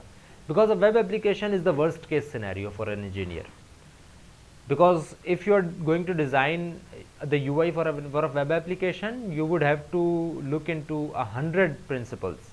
लेकिन अगर आप वो सिर्फ लोकल लोगों के लिए बना रहे हैं तो फिर ऑब्वियसली आपको शायद 100 के बजाय 10-15 चीज़ों को अगर आप जहन में रख लेंगे तो आपकी UI अच्छी बन जाएगी। सो वर्स्ट केस सिनेरियो का हम डिस्कस कर रहे हैं यहाँ पे। Number 1, anticipation. A web app should be designed so that it anticipates the users next move. User क्या करने जाएगा नेक्स्ट, एंटिसिपेट करें इसको पहले से ही। यू शुड नो कि अगर यूज़र एक पर्टिकुलर जगह पर है, उसका डाटा आपके पास है, तो यू शुड नो कि यूज़र क्या करना चाह रहा है। यूज़र अगर एक पर्टिकुलर यूज़र ने आपकी एप्लीकेशन फॉर एग्जांपल दोपहर के शाम के 5 बजे खोली है, वो एक पर्टिकुलर लोकेशन पर है और उसने पिछली कॉल किसी एक शख्स को की है फॉर एग्जांपल, और आपको पता है कि वो एक नंबर जो है वो एक किसी कंपनी का है, किसी बैंक का है, तो आपकी एप्लीकेशन को ये एंटिसिपेट कर लेना चाहिए कि इस वक्त उस कॉल के सिर्फ 2 सेकंड के बाद उसने आपकी एप्लीकेशन क्यों खोली है। आप उसको एप्लीकेशन को याद रखें और एंटिसिपेट करें कि यूज़र क्या करना चाह रहा है। आई एम नॉट सेइंग कि आपको एग्जैक्टली पता होना चाहिए कि वो क्या कर रहा है, बट एंटिसिपेट करें, थोड़ा बहुत यूज़र को एंटिसिपेट करें, उसको अंदाज़ा लगाएं कि यूज़र ने क्या करना है next. Communication, the second design principle. The interface should communicate the status of any activity initiated by the user. Status लाजमी बताएं। ये बात एक दफ़ा पहले भी की थी जब मैं कंट्रोल की बात कर रहा था कि कम्युनिकेशन कम्युनिकेट करें, यानी कि ऐसा ना हो कि आपकी एप्लीकेशन एक जगह पर स्टक हो गई है और अब यूज़र को नहीं पता कि एक्चुअली ये काम कर भी रही है या नहीं कर रही। यूज़र को नहीं पता कि हो सकता है कि वो स्टक हो गई हो, वो काम ही नहीं कर रही, कोई सिर्फ आपको दिखा रही है। सिमिलरली ऐसा भी हो सकता है कि वो बैकग्राउंड में काम कर रही हो और बस होने ही वाला हो काम, लेकिन आपको समझ में ना आ रहा हो कि एक्चुअली कितना काम हुआ है। तो कम्युनिकेट करें कि कौन सी एक्टिविटी हो रही है, कितनी हो चुकी है। कंसिस्टेंसी होनी चाहिए। The use of navigation controls, menus, icons and aesthetics consistent होना चाहिए, यानी कि यूज़र उसके साथ फेमिलियर होना चाहिए। कलर्स जो यूज़ किए जा रहे हैं, जो लेआउट आप यूज़ कर रहे हैं, जो शेप्स आप यूज़ कर रहे हैं, user should be able to understand those shape with a consistent framework. Controlled autonomy. The interface should facilitate user movement throughout the web app, but it should do so in a manner that enforces navigation conventions that have been established for the applications. Very important one. Autonomy होनी चाहिए, यानी कि user अगर एक जगह से दूसरी जगह नेविगेट कर जाता है तो इसका मतलब ये नहीं है कि आप दूसरी जगह पर अपनी एप्लीकेशन के कंट्रोल्स को भूल जाएं। ठीक है, ऐसा ना हो कि यूज़र एक पर्टिकुलर जगह पर आ गया है और वहाँ से फिर उसको बैक जाने का फॉर एग्जांपल कोई बटन एग्जिस्ट नहीं कर रहा। आपकी UI के अंदर अगर आपने ये इस्टेब्लिश किया था, अपनी कन्वेंशन ये बनाई थी कि यूज़र एक पर्टिकुलर जगह से बैक भी आ सकता है, और इसी तरह अगर आपने ये कन्वेंशन बनाई थी कि यूज़र अगर एक पर्टिकुलर टेक्स्ट बॉक्स में जाके पेस्ट भी कर सकता है कोई चीज़, या फॉर एग्जांपल आपकी कन्वेंशन ये थी कि पेस्ट नहीं कर सकता, तो ऐसा ना हो कि आप एक पर्टिकुलर जगह पर जाएँ और वहाँ पर जाकर आपका जो है वो ऑटोनॉमी एग्जिस्ट ना करें। आपकी एप्लीकेशन हर जगह पर उसी तरह से काम करनी चाहिए। ठीक है। Similarly efficiency, The design of the web app and its interface should optimize the user's work efficiency, not the efficiency of the web engineer who designs and builds it or the client environment that executes it. The point here is कि efficiency बढ़नी चाहिए, efficiency of the user, यानी कि जिस तरह से अभी किसी स्टूडेंट ने कहा था ना कि कम से कम क्लिक और ज़्यादा से ज़्यादा काम हो जाए, दैट इज़ एफिशिएंट।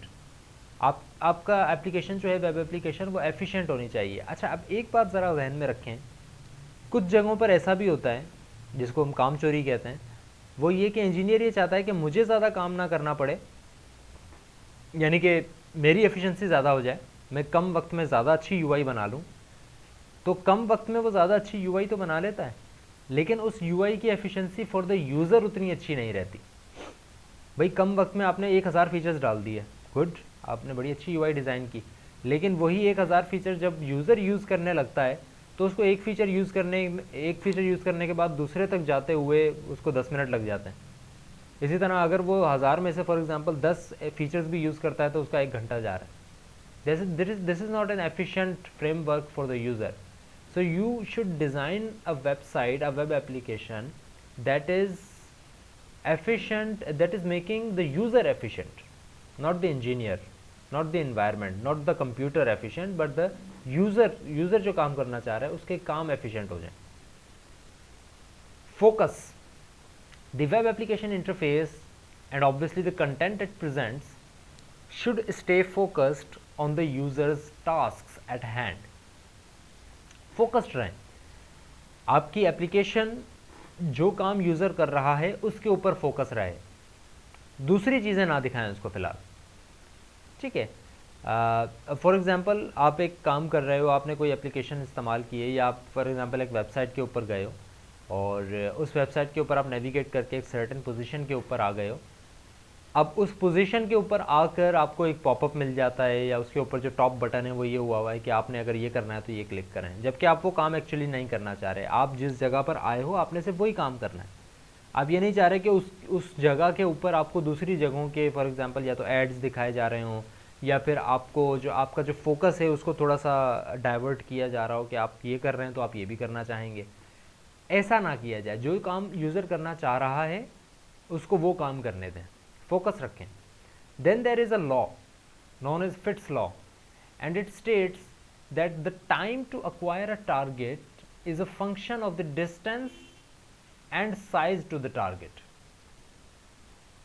जितना टाइम आपको लगेगा एक टारगेट को अक्वायर करने में, वो किस तरह से डिफाइन किया जाता है? It is a function of the distance to and size of the target. जितना बड़ा आपका टारगेट होगा, यानी कि जितना ज़्यादा काम आप करना चाह रहे हैं और जितने डिस्टेंस से करना चाह रहे हैं, यानी कि आपने एक बहुत बड़ा काम करना है और लेकिन उस काम तक नेविगेट करने के लिए आपको 10-12 क्लिक्स करने पड़ेंगे, ठीक है, तो ऑब्वियसली आपको ज़्यादा टाइम लगेगा। एक तो आपने काम ज़्यादा करना है और ऊपर से आपको डिस्टेंस उसका ज़्यादा लग रहा है, ठीक है।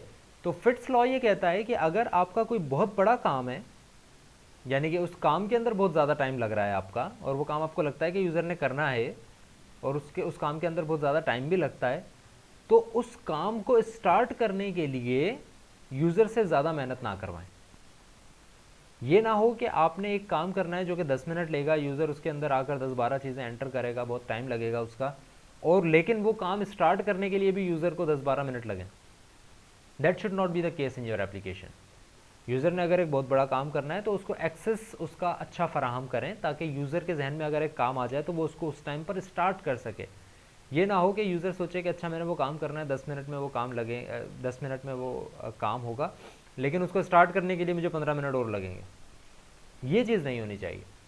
देन ह्यूमन इंटरफेस ऑब्जेक्ट्स, जिस तरह से मैंने HCI का पहले भी आपको कहा था, एक और भी थोड़ा सा दिया था ह्यूमन कंप्यूटर इंटरेक्शन का। So human interface objects, a vast library of reusable human interface objects have been developed for web applications. Human development objects जो भी हैं उनके लिए एक बहुत बड़ी लाइब्रेरी ऑब्वियसली एग्जिस्ट करती है। ह्यूमन डेवलपमेंट इंटरफेस ऑब्जेक्ट्स का मतलब ये है कि यूज़र जिससे आकर ह्यूमनली इंटरेक्ट कर सके। जिस तरह से मैंने कहा ना कि आप कोई वेबसाइट बनाते हैं, उसके लिए लॉगिन पेज के लिए सारी चीज़ें ऑलरेडी डिस्कस्ड हुई हैं, बनी हुई हैं, आप गिट पर चले जाएँ, आप उसके कोड मिल जाएंगे। इसी तरह से रीयूजेबल बहुत सारे ऑब्जेक्ट्स बने हुए हैं, बहुत सारी ऐसी चीज़ें बनी हुई हैं जो कि ऑलरेडी एग्जिस्ट कर रही हैं and you can use that, ठीक है। बट अगेन अगर हम रीयूज़ की बात करते हैं तो वो सारे फीचर्स हमको याद करने पड़ेंगे, जो कि आई थिंक हमने पिछले 1-2 लेक्चर से पहले किए थे, कि अगर आप रीयूजेबिलिटी की तरफ जाना चाह रहे हैं तो फिर you should reuse some of the things under some guidelines, because it's not always good to reuse any of the object while developing your software. Latency reduction, latency reduction को हमने अभी डिज़ाइन इश्यूज़ के अंदर भी discuss किया था कि the web app should use multitasking in a way that lets the user proceed with work as if the operation has been completed. User को ये ऑप्शन दें कि यूज़र दूसरे काम भी कर सके, जबकि दूसरे आप जो एक्चुअली काम उसने किया था वो बैकग्राउंड में होता रहे। ऐसा ना हो कि वो आपकी स्क्रीन को या आपकी वेबसाइट को स्टक करके रखे जब तक कि एक पर्टिकुलर काम नहीं हो जाता। मल्टीटास्किंग दें यूज़र को। ऐसा ना हो कि यूज़र ने आया है और यूज़र ने कहा है कि मेरा एक नाम चेंज हो जाए, फॉर एग्जांपल यूज़र नेम अपना चेंज कर रहा है, वो उसने यूज़र नेम चेंज किया और ये ना हो कि अच्छा आपका यूज़र नेम चेंज होने में अभी 1 मिनट लगेगा, तब तक आप और कोई काम नहीं कर सकते। ये नहीं होना चाहिए। मल्टीटास्किंग दें, लेटेंसी रिडक्शन दें। हो सकता है कि उसने 10-12 काम और करने हैं, तो आप उसको एक काम के अंदर ना लगा के रखें। आप कह दें उसको कि ठीक है आपका यूज़र नेम मैंने चेंज कर दिया है, आपकी रिक्वेस्ट एक्सेप्ट हो गई है, अब वो चेंज होने में थोड़ा सा टाइम लगेगा, तब तक आप दूसरे काम कर लें। मल्टीटास्किंग होनी चाहिए। लर्नेबिलिटी होनी चाहिए। Web app interface should be design to minimise learning time and once learned to minimise relearning required when the app is revisited, right. Learnability, familiar चीज़ें आपको यूज़ करनी है, कंसिस्टेंट रहना है, जो यूज़र को ऑलरेडी पता है उन्हीं को इस्तेमाल करनी है चीज़, उसी मेमोरी को इस्तेमाल करते हुए अपने लेआउट को डिज़ाइन करें। लेकिन अगर आपको लगता है कि नहीं उस लेआउट को यूज़ करते हुए मेरी डिज़ाइन परफॉर्मेंस इतनी अच्छी नहीं रहेगी, तो दैट्स ओके, आप लर्न करवाएं यूज़र को। लेकिन लर्निंग के बाद जब वो दोबारा एप्लीकेशन को यूज़ करता है तो फिर उसको रीलर्न ना करनी पड़े आपकी सारी चीज़ें। उसने एक दफ़ा लर्न कर ली हैं तो वो इस तरह की लर्निंग होनी चाहिए कि यूज़र को याद रहें चीज़ें।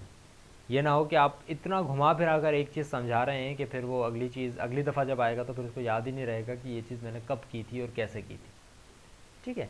सो लर्नेबिलिटी अच्छी होनी चाहिए। Maintain work product integrity. A work product, what is a work product? For example a form completed by the user, a user specified list. User ने एक पर्टिकुलर काम किया, उसने 2-3 मिनट लगाए एक लिस्ट बनाने में, ये एक पूरा फॉर्म भरा यूज़र ने।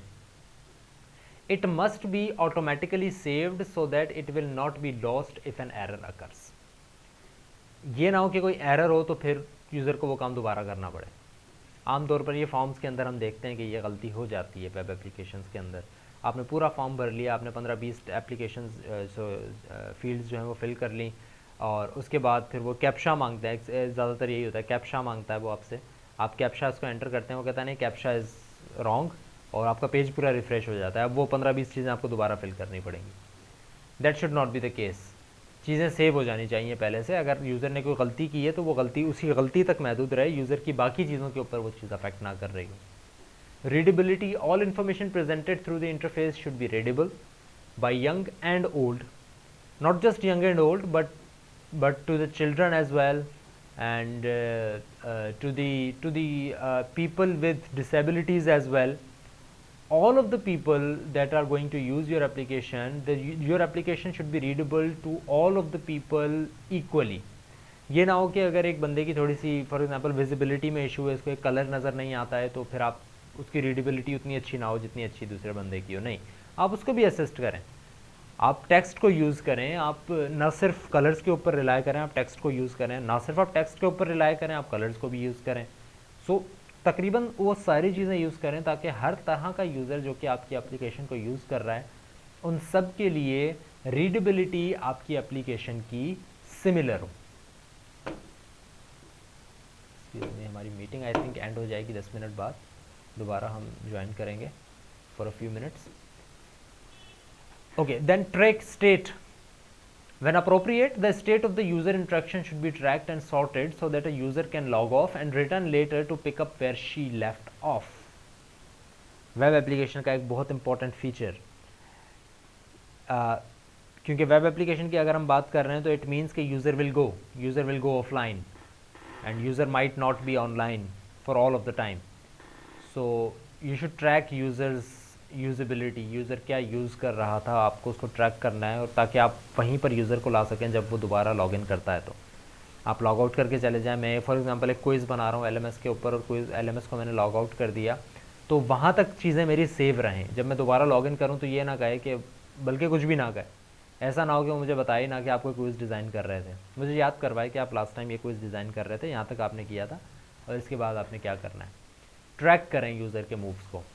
विजिबल नेविगेशन होनी चाहिए। A well designed web app interface provides the illusion that users are in the same place with the work brought to them.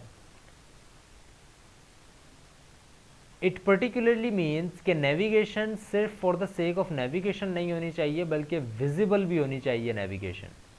Visible का मतलब ये है कि अगर आप एक पर्टिकुलर जगह पर हैं अपनी एप्लीकेशन के अंदर या अपनी वेबसाइट के अंदर, उसका लेआउट थोड़ा सा डिफरेंट होना चाहिए उस लेआउट से जिस जगह पर आप पहले थे। सेम लेआउट पूरी चीज़ का ना हो। ऐसा ना हो कि यूज़र 10 फोल्डर्स अंदर आ चुका है या आपकी 10 चीज़ों को एक्सेस करते हुए एक पर्टिकुलर जगह पर पहुंचा है, लेकिन वो जगह भी सेम ही लग रही है, यूज़र को ऐसा ही लग रहा है कि जैसे वो होम पेज पर है। इस तरह नहीं होना चाहिए।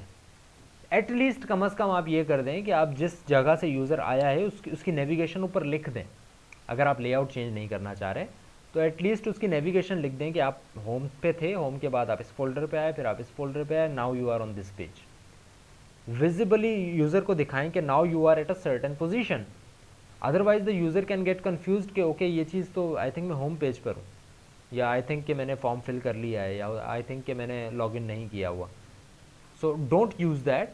यूज़र जिस जगह पर है, जिस तरह की नेविगेशन यूज़र कर रहा है, उसको वो दिखाएं भी कि okay you are in this particular position.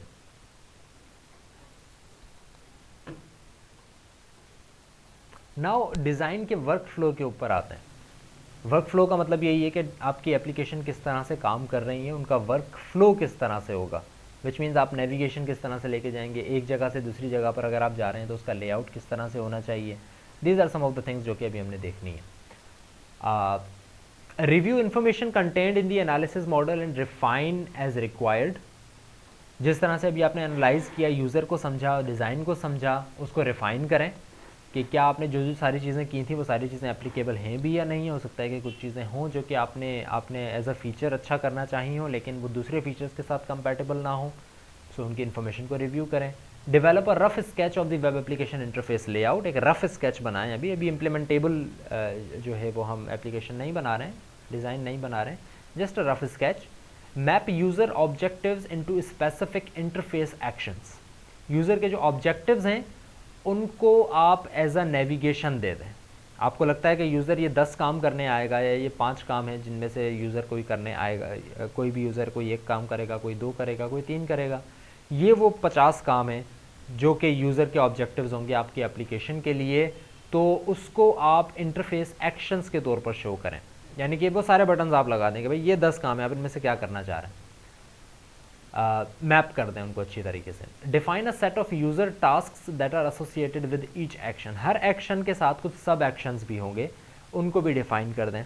आप ये करें कि अगर आपने कहना है कि फॉर एग्जांपल यूज़र आकर कहेगा कि I have to register for some meeting, आप रजिस्टर के ऊपर क्लिक करते हैं तो फिर उसके जो सब टास्क हैं, यानी कि you will have to fill a form, you will have to log in yourself, you will have to make an account, whatever, जो भी आपके सब टास्क हैं वो एक पर्टिकुलर एक्शन के साथ डिफाइन हुए हों। Story board screen images for each interface action. जिस तरह से भी मैंने थोड़ी देर पहले कहा था ना आपको कि नेविगेशन विजिबल होनी चाहिए, विच मीन्स कि स्टोरी बोर्ड की तरह आपको दिखाना चाहिए कि एक्चुअली आप एक पर्टिकुलर पोजीशन पर आकर एक पर्टिकुलर काम कर रहे हैं, कुछ टास्क परफॉर्म कर रहे हैं जो कि किसी एक्शन को परफॉर्म करने के लिए लाजमी है। तो आप बताएं कि why are you doing that task. आपने कहा कि चले मुझे एक पर्टिकुलर काम करना है, मुझे एक शिपमेंट भेजनी है एक जगह से दूसरी जगह, और आप एक पर्टिकुलर पोजीशन पर आ गए कि अब आप फॉर्म फिल कर रहे हैं साइन अप होने के लिए। अब साइन अप जब हो रहे हो आप, तब आपको वो बताए कि आप ये साइन अप क्यों हो रहे हो। कहीं ना कहीं ये लिखा हुआ हो या कहीं ना कहीं इसकी इमेज शो हो रही हो कि आप साइन अप क्यों हो रहे हो। वो आपको बताया कि you are going to add this thing to the card, you are going to ship this thing from for example Karachi to Islamabad, this is why you are going to signing up, और आपको साइन अप करना पड़ेगा, और this is why you are filling that form. Refine interface layout and story boards using input from aesthetic design. इस तरह से refine करें ताकि यूज़र को अट्रैक्टिव भी लगे वो चीज़, प्लीजिंग भी लगे, और उसको समझ में भी आ जाए कि एक्चुअली मैं क्या काम करने जा रहा हूँ। थोड़ा सा वर्क फ्लो अच्छा यूज़र को दिखाएं। यूज़र एक तरह से ऐसे समझ लें कि यूज़र गुमराह ना हो जाए एक तरह से आपकी एप्लीकेशन के अंदर आके, उसको पता ना लगे कि एक्चुअली मैं क्या काम कर रहा हूँ और क्यों कर रहा हूँ। उसके पास हर तरह की गाइडलाइन मौजूद होनी चाहिए कि वो क्या काम कर रहा है, क्यों कर रहा है, और प्लीजिंग वे में उसको आसानी से वो चीज़ समझ में भी आ जाए। This is for example an image. So usually आपका जो यूआई होता है वो इस तरह का होता है। आप अगर इस बार को देखें तो this is your menu bar, जिसके अंदर आप ज़्यादातर आप देख रहे होते हैं कि होम आता है, अबाउट अस और इस तरह की चीज़ें आ रही होती हैं कि वेबसाइट के ऊपर कुछ आपका टेक्स्ट होता है, कुछ ग्राफिक होती हैं। ये एक पर्टिकुलर वेबसाइट, एक टिपिकल वेबसाइट जो वेब एप्लीकेशन होती है उसका एक लेआउट है। सबसे ऊपर आपका लोगो होता है, कंपनी का नाम होता है, यहाँ पर आपका मेन्यू आ रहा होता है जिसको आप नेविगेट कर रहे होते हो, ठीक है। सो फॉर एग्जांपल यूज़र का पहला ऑब्जेक्टिव ये हो सकता है कि वो यहाँ पर क्लिक करें, यानी कि मेन्यू में से कोई चीज़ सेलेक्ट करें। उसका दूसरा ऑब्जेक्टिव ये हो सकता है कि वो इस चीज़ को सेलेक्ट करें। इसके अलावा 3, 4, 5, 10,000 और ऑब्जेक्टिव हो सकते हैं कि वो क्या क्या सेलेक्ट करना चाहता है। एक ऑब्जेक्टिव उसका ये भी हो सकता है कि वो नेविगेशन के अंदर कुछ कोई चीज़ सेलेक्ट करे, ठीक है। सो this is your particular map of all the user objectives कि यूज़र क्या क्या कर सकता है कि वो सिर्फ ये स्टडी करे। तो आपकी यहाँ पर स्क्रॉल बार भी होनी चाहिए अगर आप स्क्रॉलिंग को यूज़ कर रहे हैं, कि यूज़र अगर आपको स्टडी करने आएगा, आपकी कोई चीज़ स्टडी करने आएगा तो वो किस तरह से यूज़ करे, ठीक है। सो identify user interface objects that are required to implement the interface. Identify करें कि यूज़र क्या क्या काम करना चाहेगा, उस काम को करने के लिए क्या क्या चीज़ें ज़रूरी हैं, ताकि आप वो ज़रूरी चीज़ें यूज़र को बिल्कुल सामने इंटरफेस के ऊपर शो करवा दें। That is a very important thing. Develop a procedural representation of the users interaction with the interface. और इस चीज़ से आपको एक चीज़ याद आ जानी चाहिए, and that is your sequence diagram. Web application के लिए भी आप सीक्वेंस डायग्राम बनाएंगे, एंड दैट इज़ कि एक प्रोसीजर बताएं कि अगर यूज़र ने एक ऑब्जेक्टिव करना है, यूज़र ने एक इंट्रैक्शन करनी है आपके यूज़र इंटरफेस के साथ, तो वो किस किस तरह से आएगा। सबसे पहले तो वो होम पर होगा, उसके बाद वो क्या करेगा, फिर वो किस क्लास में जाएगा, फिर उसकी एक्टिव स्टेट हो जाएगी, फिर वो किस जगह पर आएगा, और फिर एंड में जाकर वो आप उसको इंटरफेस के ऊपर ये काम दिखा रहे होगे, ठीक है। तो कुछ प्रोसीजरल रिप्रेजेंटेशन भी होनी चाहिए आप यूज़र के साथ किस तरह से इंटरेक्ट कर रहे हैं। Develop a behavioural representation of the interface. Behavioural representation से अगेन आपके जहन में एसटीडीज आ जानी चाहिए। एसटीडीज स्टूड फॉर, याद है किसी को? बिहेवियरल मॉडलिंग में हमने एक डायग्राम देखी थी, स्टेट ट्रांजिशन डायग्राम। सो स्टेट ट्रांजिशन डायग्राम बिहेवियर किस तरह से करेगा, किस तरह से स्टेट्स चेंज हो रही होंगी आपकी बैक एंड की जब यूज़र एक इंटरफेस के साथ इंटरेक्ट कर रहा है, उसको भी रिप्रेजेंट करवाएं। Describe the interface layout for each state. Her state के लिए इंटरफेस का लेआउट शो करें। ईच स्टेट का मतलब यही है, जिस तरह से अभी मैंने ऊपर सेलेक्टेड चीज़ें उसमें मैंने कहा ना आप स्टेट डायग्राम भी बनाएंगे, तो स्टेट डायग्राम का मतलब ये है कि यू आर शोइंग कि आपका सिस्टम किस स्टेट में है, क्या क्या काम कर रहा है, पैसिव में है या एक्टिव में है या और किसी स्टेट में है। तो वो जो भी स्टेट है उन सब का लेआउट भी शो करें यूज़र को, क्योंकि we are talking about multitasking. हम मल्टीटास्किंग कर रहे हैं तो फिर यूज़र को शो करेंगे एक पर्टिकुलर काम अगर हो रहा है तो वो इंटरफेस के ऊपर दिखाए कि ये पर्टिकुलर काम हो रहा है। Refine and review the interface design model. Now अब आपका डिज़ाइन मॉडल भी बन चुका है, तो अब आप उसको भी रिफाइन करें, रिव्यू करें, बिकॉज अभी हमने थोड़ी देर पहले देखा था कि refining is the important thing in that thing as well, because it is going in to an spiral. Spiral का मतलब यही होगा कि आप रिफाइन करते रहें बार बार जब तक कि आप मुतमईन नहीं हो जाते, क्योंकि this is going to be your design for the whole system. Otherwise अगर आप मुतमईन नहीं हैं तो आपको फिर दोबारा से जाहिर सी बात है पूरा का पूरा सिस्टम जो है वो बनाना पड़ेगा, या एटलीस्ट उसके अंदर कोई ना कोई चीज़ ऐड या चेंज करनी पड़ेगी, right. So we will have to refine obviously, because we will be going into designing। जब हम डिज़ाइनिंग फेज़ के ऊपर जाएंगे तो obviously we will be using this design process which is a spiral, and we will have to refine each and every step when we are done with that. Now coming on to aesthetic design, and that means that you want to please the user's eyes. You want the user to feel homely. You want the user to feel like he or she is using the application in their own comfort zone. ऐसा ना हो कि आप ये ना कहें कि user application एक यूज़ कर रहा है तो बहुत ही जिसको कहेंगे दिल मार के आपकी एप्लीकेशन यूज़ करें, ठीक है। सो some of the application principle for to implement aesthetics into your applications. Don't be afraid to use white spaces. White spaces अगर आप यूज़ कर रहे हैं तो उससे घबराएं नहीं।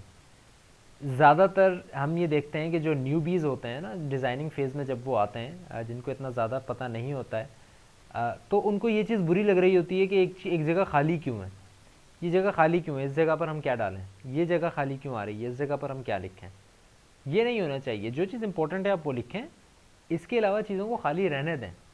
यूज़र को एक होमली फील आएगी कि आप जिस तरह से जो काम करने आया है यूज़र वो काम कर रहा है। जो एमेच्योर डिज़ाइनर्स होते हैं वो ज़्यादातर इस चीज़ पर गलती कर रहे होते हैं और वो यूज़र के एस्थेटिक्स का ख्याल नहीं रखते। वो कहते हैं कि अच्छा ये जगह खाली है ना और यूज़र ने ये 10 काम और भी करने हैं तो मैं इनके बटन यहाँ पे लगा देता हूँ। But that is not a good design, that is not aesthetically pleasing. Emphasize content, content को एम्फेसाइज करें। आपको पता है कि यूज़र क्या काम कर रहा है तो उसके ऊपर गौर से देखें, उसको फोकस करें उस काम को और उसको एम्फेसाइज करें, ठीक है। जिस तरह से यूज़र ने अगर कोई टेक्स्ट सेलेक्ट किया है तो उस टेक्स्ट को सेलेक्टेड दिखाएं। अगर यूज़र ने कोई एक पर्टिकुलर काम करना है, किसी एक बटन पर क्लिक किया है तो आप दिखाएं कि उस बटन पर वाकई क्लिक हुआ है और आपने उसको सेलेक्ट किया है और अब हम उस तरफ जा रहे हैं। Organize layout elements from top left to bottom right. हमेशा ये करें कि टॉप लेफ्ट से लेके बॉटम राइट की तरफ आप आएँ। जिस तरह से आप नॉर्मली एक जो है वो 2 डायमेंशनल इमेज को देखते हैं। जिस तरह से अगर हम यहाँ पर देखें, अगर मैं इस पर्टिकुलर एक स्लाइड की बात करता हूँ तो what is the first word written in this slide? The first word is aesthetic. What is the last word written in this slide? That is layout. So you went from top left to bottom right. So हमेशा इसी layout को follow करें because that is globally known layout. ज़्यादातर यही follow होता है unless you are specifically designing it for some local people who don't have that much aesthetic idea about top left to bottom right scenario. Group navigation, content and function geographically with in the page. Page के अंदर उसी तरह से अपनी चीज़ों को design करें जिस तरह से वो एग्जिस्ट करती हैं। अगर कोई एक पर्टिकुलर फंक्शन, अगर कोई पर्टिकुलर ऑब्जेक्ट काम आप तभी कर सकते हैं जब आपने एक पर्टिकुलर काम कर लिया, आप एक्शन ए करेंगे तभी जाकर एक्शन बी कंसिडर होगा, तो फिर एक्शन बी को एज अ सब एक्शन शो करें, एक्शन बी का उसको अलग शो ना करें। ऐसा ना करें कि आप एक्शन ए करें या एक्शन बी करें। एक्शन बी पर जब मैं क्लिक करता हूं तो मुझे कहता है कि नहीं, इस काम को करने के लिए एक्शन ए होना लाजमी है। तो अगर ऐसा है तो मुझे शो करें कि एक्शन ए का एक सब एक्शन है एक्शन बी, या एक्शन बी का एक सब एक्शन है action A. Don't extend your real estate with the scrolling bar. Scrolling bar को कम से कम यूज़ करें। रियल एस्टेट का मतलब ये एक्चुअली जो आप चीज़ दिखाना चाह रहे हो यूज़र को, उसमें स्क्रॉलिंग जब तक कि नेसेसरी ना हो तब तक आप इस्तेमाल ना करें। वर्टिकल स्क्रॉलिंग, हॉरिजॉन्टल स्क्रॉलिंग का तो सवाल ही पैदा नहीं होता। Horizontal scrolling is very irritating and as a user ये आपको भी पता होगा। Any application, be it a web application और अ मोबाइल एप्लीकेशन और whatever, horizontal scrolling is not a good idea. Horizontal scrolling का मतलब बेसिकली ये है कि अगर मैं now for example this is the horizontal scrolling, in order to read something I will have to do this, right? So this should not be done. अगर मुझे कोई जुमला रीड करना है तो I should not be using this. At the best I can use this, और इसको भी मिनिमाइज करें, इतना ज़्यादा इस्तेमाल ना करें। सॉरी, कहाँ पे थे हम? Yes. Consider resolution and browser window size when designing layout. A very important thing.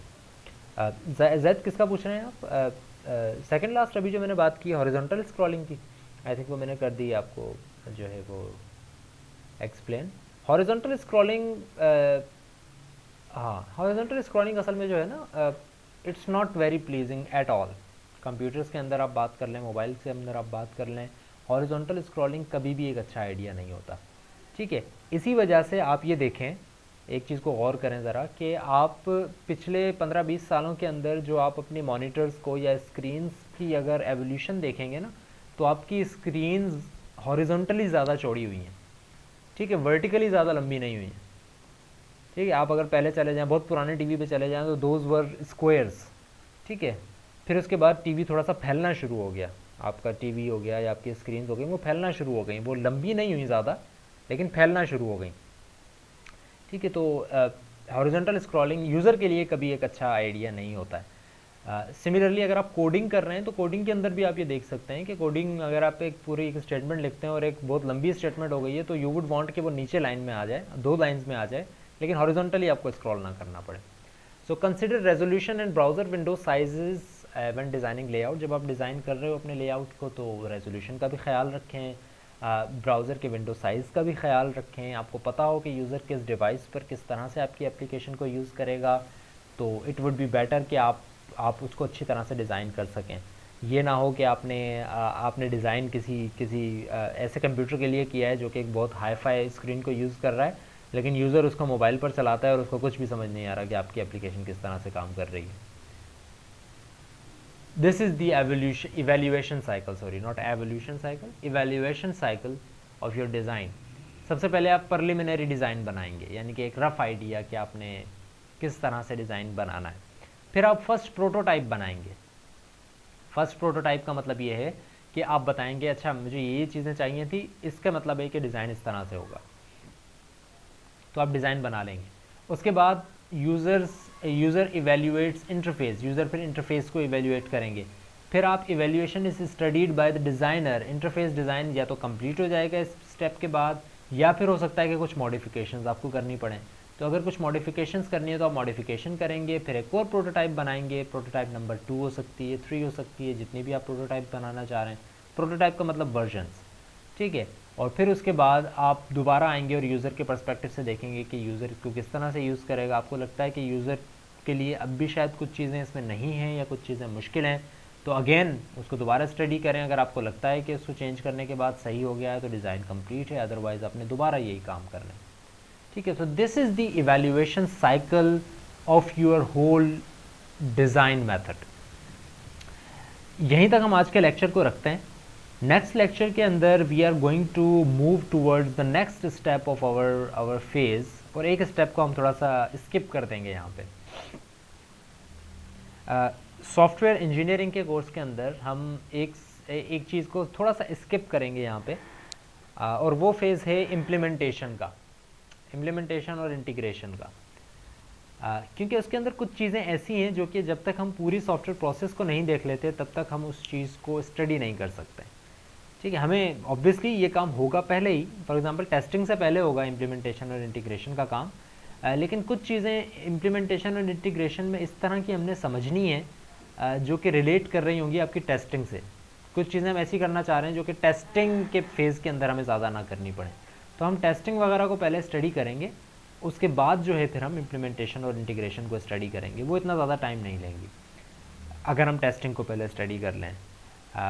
But then again अगर मुझे लगता है कि कुछ ऐसी चीज़ें हैं जो कि हमें लाजमी तौर पर डिस्कस करनी है इम्प्लीमेंटेशन की before testing, so next lecture से पहले हम उसको भी देख लेंगे एंड वी विल से कि ओके मे बी हम कुछ चीज़ें इम्प्लीमेंटेशन और इंटीग्रेशन की डिस्कस कर लें बिफोर मूविंग टू टेस्टिंग। या हो सकता है टेस्टिंग के लेक्चर में ही जो हम नेक्स्ट क्लास में करेंगे उससे पहले हम कुछ चीज़ें डिस्कस कर लें 10-15 मिनट के अंदर, ताकि हमें टेस्टिंग को समझने में आसानी हो जाए। तो क्योंकि ये दोनों चीज़ें थोड़ी सी इंटरमिंगल्ड हैं, स्पेसिफिकली जब हम बात करते हैं एजाइल प्रोसेस मॉडल की जिसके अंदर आपकी सारी इम्प्लीमेंटेशन बेसिक टेस्टिंग के ऊपर कर रही होती है, तो उस सिचुएशन के अंदर ये चीज़ काफ़ी हेल्दी हो जाती है कि आप दोनों चीज़ों को साथ साथ लेकर चलें, ठीक है। तो इसके ऊपर भी बात करेंगे। अटेंडेंस का स्क्रीनशॉट काइंडली मुझे भेज दें और साथ ही साथ मैसेज भी कर दें कि अटेंडेंस का स्क्रीनशॉट भेज दिया है। यहीं तक हम आज के लेक्चर को रखते हैं। Thank you very much. अगर कोई क्वेश्चन कोई क्यूरी है तो वो मुझसे पूछ लें, अदरवाइज़ जब तक मेरे पास मैसेज नहीं आता है ईमेल का तब तक स्क्रीनशॉट का, तब तक मैं आपको क्लास में ही रहने दे रहा हूँ। I am not ending the meeting right now. If you have any question any query you can ask. अच्छा, there is also a possibility कि नेक्स्ट क्लास के अंदर हम क्विज़ करें, because we are now moving towards the end of our semester. हमारे पास 4 से 5 weeks he I think रह गए हैं। December is going to end and then जनवरी के एंड में आपके एग्ज़ाम्स हो जाएंगे। तो मे बी हम ये चाह रहे हैं कि क्विज़, क्योंकि हमने एक ज़्यादा भी करना है, 3 से ज़्यादा करना है, तो हमारा तीसरा ही नहीं हुआ अभी तक, सो आई एम ट्राइंग कि हम हर अल्टरनेट क्लास के अंदर वी विल ट्राई के क्विज़ कर लें। नेक्स्ट वीक हम मे बी करें, हो सकता है उससे नेक्स्ट वीक करें या इस तरह। So be prepared. Yes Syed Mohammad Shah क्या कह रहे हैं? अच्छा जैद ईमेल कर दें मुझे, सीएमएस पे एनरोलमेंट फिक्स हो गई है। ईमेल कर दें मुझे ताकि मैं फिर आपको ऐड कर दूँ। ईमेल इज़ नेसेसरी ताकि मुझे चीज़ें याद रहें, अदरवाइज़ जूम तो फिर जूम है और फिर इसमें तो चैट ख़त्म हो जाएगी। सैयद मोहम्मद शाह आई थिंक कुछ पूछना चाह रहे हैं। I am still here. आपका जब तक सवाल नहीं आता मैं मीटिंग एंड नहीं कर रहा हूँ। स्क्रीनशॉट भी मुझे भेज दें and that would be it. हाँ ठीक है जैद, इसी तरह कीजिएगा। सीएमएस पे जब तक नहीं हो जाती तब तक ईमेल नहीं करना, क्योंकि मैं चेक करूँगा आपके सीएमएस के ऊपर, अगर आप हैं तो फिर इनरोल कर दूँगा मैं। So that's okay. अच्छा ओके, अनम्यूट करना है, कुछ कहना चाह रहे हैं सैयद मोहम्मद शाह। सैयद मोहम्मद शाह,